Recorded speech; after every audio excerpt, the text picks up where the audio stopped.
Heyo, Omni Dogs and Omni Kittens. It's Omni Dog. Thank you for tuning in to this week's installment of the first time ever What I Read This Week.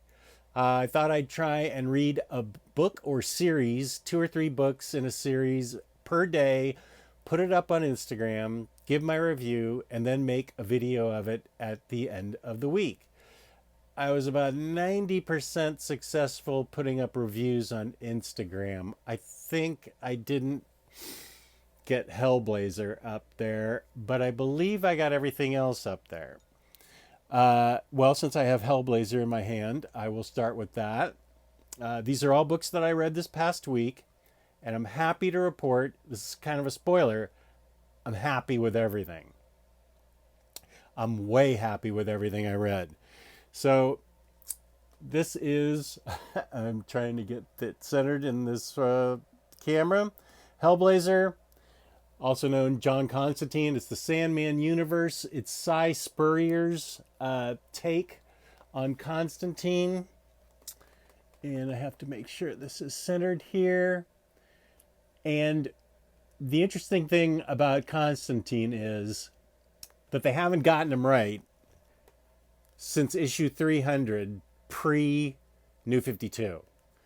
Either the tone's been wrong or he's just doing stuff that doesn't seem like he'd be doing it. The feel of him has been wrong.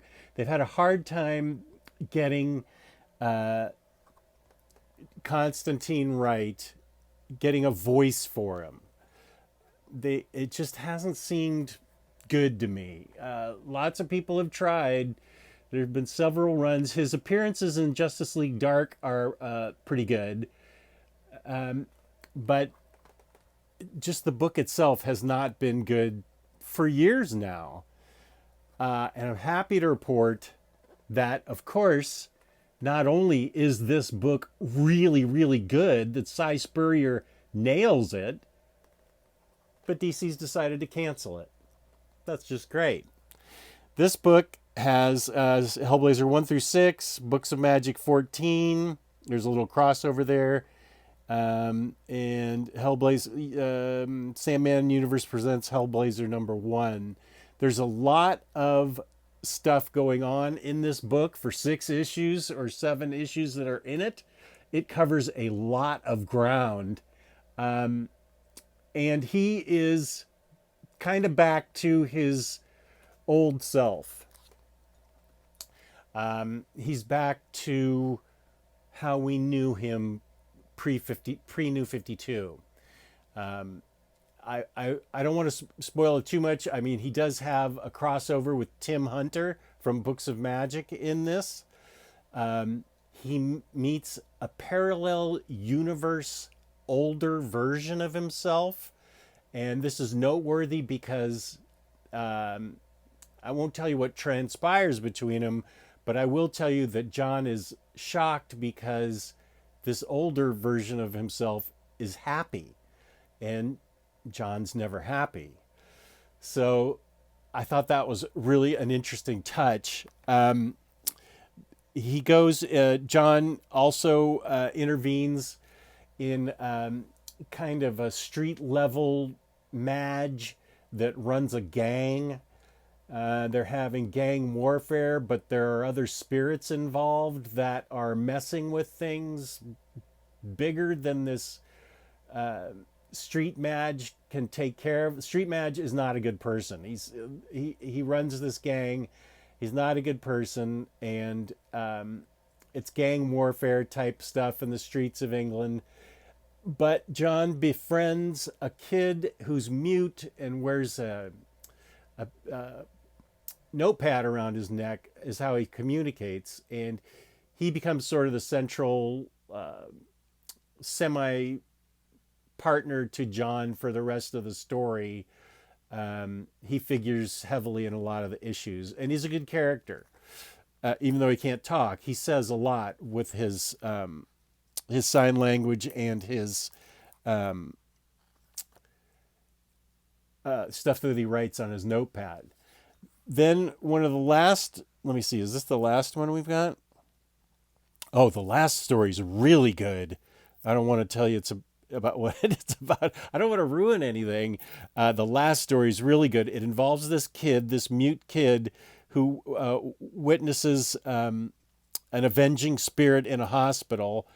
But the second to last arc is this sort of new age hipster Madge that has taken over being the head street level sorcery business since John has been missing. Apparently, John's been missing for a while. In the book, he's shown coming out of an asylum. But this guy with the man bun and yoga moves and stuff has been doing all kinds of magic in London while John's been out of the picture, and he's a complete do-gooder and makes John sick. And the guy is a character, and it's really funny to see John and this guy interact. So this gets an A from me if I have to give it a grade. I don't have anything more interesting than that. 5 out of 5 dog paws. I don't know.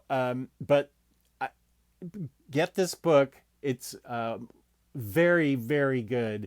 Get it to support Cy Spurrier, and maybe if enough of us keep buying this, and I think there's another book to still come out. If enough of us buy it, maybe DC reinstates it. So this is one and done. Not one and done, but it's complete. You can read it, and there's no cliffhangers or anything. It can be read on its own. But I definitely want to get book 2 and support Cy Spurrier. Good guy, great writer. The next books that I read 3 books in one day. And I think there is a place in the world for just fun books that you can sort of turn your brain off and just say, this is fun. Let's just go with it. It's so crazy and funny. Let me be entertained. We want to have fun, right? We want to be entertained. So what's more entertaining than Conan being brought into our time in the Marvel Universe? Being brought into current time, Conan the Barbarian is brought into our universe, or Marvel 616, in Savage Avengers. Now, this is an optional book. First of all, these 2 aren't optional. You have to read them. But you may say, how did Conan the Barbarian get into our time? And I would urge you to read, because it's a really good book, is Avengers No Road Home.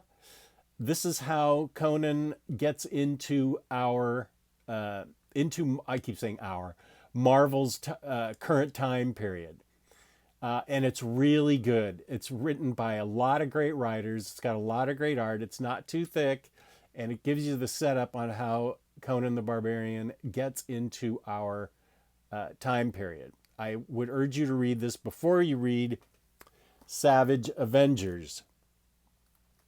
And at first I thought these were our Savage Avengers for 20 issues. And on the front you see Dr. Voodoo, the Punisher, Wolverine, Venom, Elektra, Conan. Who am I missing? Wolverine. Yeah. And this is your team for this book. It involves Conan being transported. He is transported and lands into the Savage Land.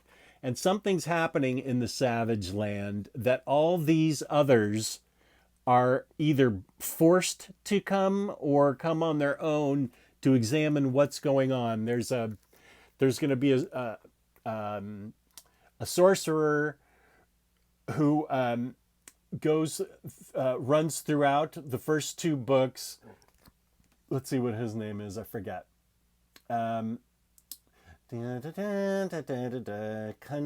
Kulangath. He becomes Conan's nemesis because of what Kulin wants. He is trying to bring an otherworldly deity into planet Earth, and all these heroes and anti-heroes have been brought to the Savage Land, to this particular place, because they each have a quality in their blood that this sorcerer wants to get out of them. And once he drains them of it and fills it, then the deity comes, blah, blah, blah. That's kind of the overarching plot. The relationship between Conan and Wolverine is great. It is really fun and funny. And Venom doesn't appear too much, but he has a good guest appearance.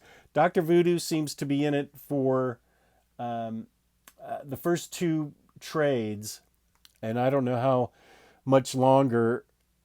But there's really good character development and friendship, not necessarily friendships, but adaptations between Conan and the various characters. And the art is really good, although it's dark because they're underground and in temples and fighting various dead ninjas and I don't know what else. But the characters getting along together and working their way through the crisis is really what makes it so much fun. The interaction between the characters. And the way Kunan, what's his name? Kunan Goth? What is it? Kulan Goth. The way Kulan Goth gets Frank Castle to this place in the Savage Land is by stealing the bodies of his family. So once everything's wrapped up, at the end of the first adventure, with they defeat him. They defeat it. I mean, it's not going to spoil anything saying they defeat him, because they're going to be going up against him a bunch. The others arrange for transport away, and Conan says, "I am not getting in that vehicle." It's like a plane. And they said, well, you're going to have to journey through the Antarctic to get to where we're going. And he goes, okay, I'll do that. And Frank Castle says, I'm going to do that too. And they drag the caskets of Frank Castle's family, and it gives them a chance to bond in their own way. And it's great. And Savage Avengers has a couple story arcs in it, as I recall. Black Widow's in it. Black Widow's in it. This is where he finishes off with Punisher. And the main story is Doctor Doom and Doctor Strange dealing with Conan. And it's fun. It is just really great. Really well written. Jerry Duggan does a great job. And the art is fantastic. I had a blast reading this. I think this gets a definite A. And I really think you should read No Road Home before you read this. If you've watched my channel at all, you know that one of my favorite all-time comics is Lady Mechanica.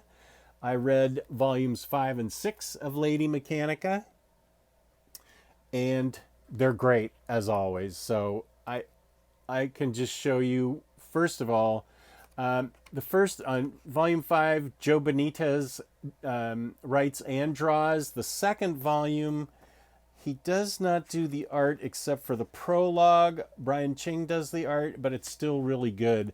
And the story's great. This is Lady Mechanica faces off with somebody just like her and gets some more clues as to where she comes from. This woman kind of bests her in battle, and she wants to find out where this woman's from, because she refers to the person that created them as their master. So Lady Mechanica feels there's somebody out there like her and that created them. So she wants to find out more about that. That's one of the storylines. But then the main storyline and so they do various battle with Lady Mechanica in various ways. The Master keeps trying to kidnap her. The main storyline in this is that Mr. Lewis, the inventor, her inventor friend who comes up with all the wild gizmos. This is a steampunk adventure in Victorian England. He's kind of drunk and lost at the very beginning of the story. And then all of a sudden, he is introduced to, or somehow a muse comes into his life. And I'm trying to get a good overall picture of this muse because she's a fairy. And here she is. She's a fairy from, the land of Fae. And she is his muse, and he starts creating amazing things. And of course, the only problem is she is slowly sucking the life out of him while he's creating. He does create a bunch of great stuff, but Lady Mechanica, what's she gonna do? He's happy as heck, and he wants to keep creating and doesn't care that his life is being sucked out of him. So that's the moral dilemma that Lady Mechanica's in. Lady Mechanica 6, Vampires. Lady Mechanica deals with vampires. This is actually a pretty thick book. She goes to Spain to investigate. She's asked to investigate this a coma that this kid is in. And it turns out he's not really in a coma. He's being restrained against his will. If I can sum up the story, I don't want to spoil too much, but there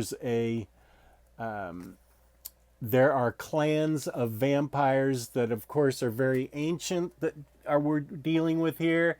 And there's one in particular that everybody's afraid of because she's ancient, she's going around killing everybody. And all the vampires, because she has vengeance on her mind with all the other vampires. Wait, that's not her. La Dama de la Muerte. She's the good one. Let me. It's like La Maradona. Heck. Well, let me show you some art. The art is great, and there's a very quick-moving, head-hunting vampire that wants to kill all the vampires in this particular area. I think her name is La Madrina. And she is very deadly. And there's a backstory to this that I think is very interesting. Dealing with the young man's feelings about things. He's being accused of being a pervert and a delinquent by his father. It just turns out he's fallen in love with a vampire. You know how that goes. So this gets an A, always. Lady Mechanica always gets an A from me. So, 1 second. This book was a surprise to me because I had it in my collection for a long time and hadn't read it. It's by Cy Spurrier, and it is called Extermination. Volumes 1 and 2, that's all you need. The premise is aliens invade, and they're some of the most interestingly designed and illustrated aliens I've ever seen. Aliens come to Earth, totally take it over, destroy everything. They're grabbing people up. There's no hope except for a hero and a villain team up to try and save things. I need to make sure there's no glare on this. A hero and villain have to get together and try and make things right and take these guys on. This guy Right here is a bit of a Batman analog, and the guy on the motorcycle is the villain. I don't know who I can compare him to, but he's got a very he's I think he's got a bit of a like a British attitude, sort of upper crust attitude. He obviously thinks he's better than everybody. He's and the adventures they have along the way are nothing short of out of the box, breathtakingly brilliant. Cy Spurrier has a great imagination. They run into other settlements of people. They run into aliens that they've got to take down. They're trying to figure out where all the people are going and what the aliens are doing with them. And there is a rivalry between this sort of Batman analog guy and the Superman analog guy in this. The Superman analog guy is being held prisoner by the aliens, and the Batman and Superman analog guys don't get along at all. But this guy realizes he needs to free the Superman analog guy to destroy the aliens. And there's a whole history that's really interesting that goes behind that rivalry. And you see it played out in the book. Here is what these two look like. And it's two books packed with amazing adventure and super interesting original ideas. Just the things they have to go through, and the people they meet, and the insects they have to deal with, and then I don't know, it's just amazing to me that somebody has this kind of imagination, and I can't spoil it by saying anything about it other than the ending of this book is one of the best endings, especially the last panel. One of the best endings I've ever read. It's amazing. And it is... That's all I can say. But Extermination, you need this. Total A+. My next book is a fantasy. I read the first book on my iPad, so here's the second book. And this gets on my list of best books of the year.